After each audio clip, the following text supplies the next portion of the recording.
a third IRS whistleblower has now come out. I mean, this is just unbelievable stuff, And this third whistleblower is now alleging that, you know what?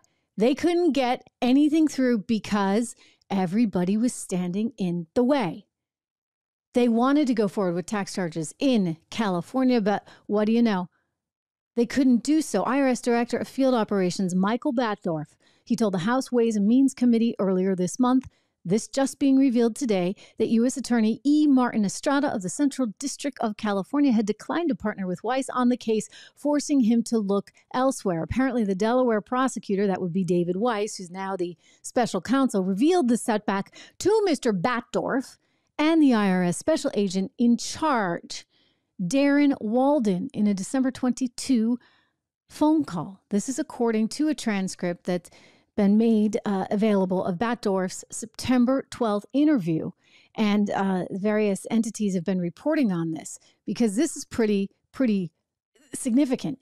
You know, they're trying to say nobody remembers this happening. Nobody can remember David Weiss saying that even though the whistleblower, Gary Shapley, was in a meeting in 2022 and actually took down very meticulous notes and then emailed everybody the next day. And part of those notes included the fact that Weiss said, you know, basically he couldn't move any more, that it was out of his hands.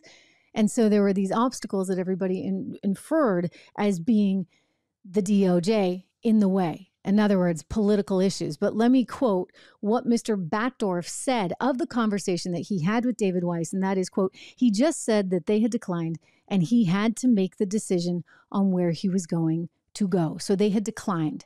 They did not want to move forward. And so now what is the special, he's now special counsel. What was the prosecutor supposed to do? I mean, somehow it's totally fine that you just don't pay $2.2 million worth of taxes, that you spend all your money on, well, let's let Gary Shapley explain what the money was spent on. I don't even like having to say these words. Here we go. Shapley was a lead IRS supervisory agent in Operation Sportsman, the investigation into Hunter Biden. Shapley said he uncovered conduct that warranted more serious charges. There were personal expenses that were taken as business expenses. Prostitutes, sex club memberships, hotel rooms for purported drug dealers. How much did Hunter Biden owe in taxes? So from 2014 to 2019, it was $2.2 million. Yeah. And you know what's crazy? Hunter Biden is so mad about that particular interview, CBS must really be in the doghouse, that he's suing the IRS, saying, how dare you guys make that information public? It's nobody's business what I was spending my money on. Nobody's business that you weren't paying your taxes? I mean, I'm sorry, you signed up for something, or at least your father did, by becoming the president of the United States of America. There is an expectation that family members, including his son, pay their taxes. When the president is out there demanding what? That we all pay more in taxes? I mean, give me a break, people. It's really pretty darn disgusting how they think that there's a set of rules for one group, that I guess would be all of us, little minions here in America, and there's a totally different set for another group. I mean, that's the heart of what's going on here. And that's why I think people have just had it. You look at all the polling data, it shows you Americans are so frustrated, so disgusted with our institutions, and rightly so. I mean, they should be. I know you are. I know I am. I know you guys don't like Michelle Obama. I'm seeing that. Alphonse, good to see you. He's saying, ask Dad, the big guy that would be, ask Dad, who demands that rich people pay their fair share, right? I mean, that's what we keep hearing over and over and over again. It's just not fair. People aren't paying their fair share. Well, you know what? Your son's making $11 million just off Ukraine by, I'm sorry, it certainly seems, by selling your image. I do believe that we have heard that, right, over and over again. And even though we've heard it, what's incredible to me is that there's no desire, right, to actually change anything. It's like Menendez. He gets a hung trial, a mistrial, and then allegedly is out there the very next day doing the exact same thing. I mean, why? Don't they have any shame? Remember Hunter Biden, the day the very day or two after they had just come up with that sweetheart deal that he wishes he got, until that judge blew it apart because she's like, I don't think this is legal. Anyway, what did he do? He went and celebrated at the state dinner for India. Hunter Biden mingling with the crowd as a guest of his father, and Jill Biden, the first lady, as well there. He's greeting. Yeah, he's greeting everyone. He's like, hi, can we do some business together? I'm back in operation. I mean, again, it's like there's no sense of decorum. There's no sense of pride. It's like they're all on the take, and that doesn't look good for the United States of America. Thank you very much. I like to believe we're something bigger and better than that. I'm still a patriot. I love this country. I love what it represents in terms of opportunity. And in order to preserve that opportunity for everyone, we can't have corruption like that. I mean, this is why people are getting so upset and so mad about what's transpiring right now with all the money that's going to Ukraine. I think the American people, they were with the country initially. A lot of people were. A lot of other countries, I mean, you see Poland pulling out right now. They're like, okay, we're not having it anymore. And part of the reason for the deteriorating sentiment is because it's cost so much money on an annual basis, a whole lot more than we were spending in Afghanistan.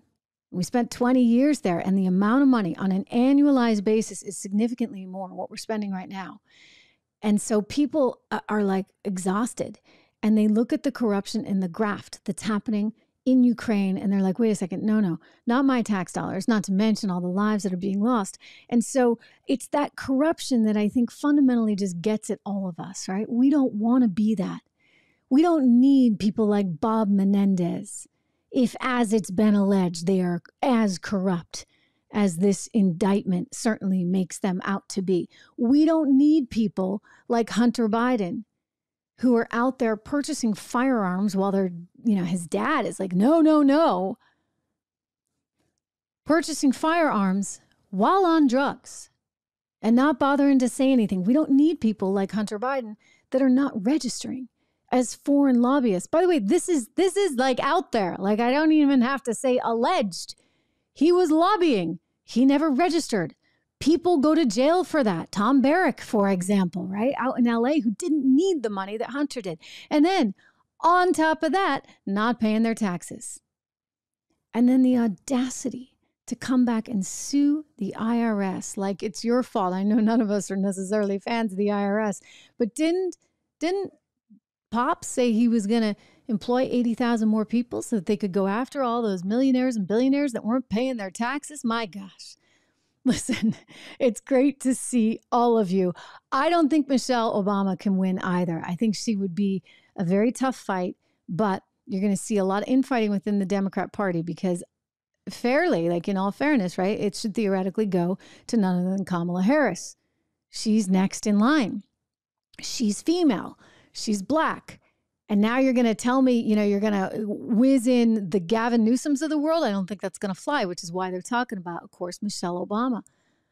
But who is a higher negative? I mean, think about that. That might be a toss-up. Who do you think is more polarizing? I'll leave you with that question. You can answer in the comments there below. Michelle Obama or Kamala Harris? Hey everyone, Trish Regan here. If you enjoyed that clip, please do me the favor of subscribing to the channel. Just hit that little subscribe button right over there. Did I do that right? Not quite, but you know where it is. Subscribe to the channel, hit the bell so that you get the alerts, and I'll see you back on the show.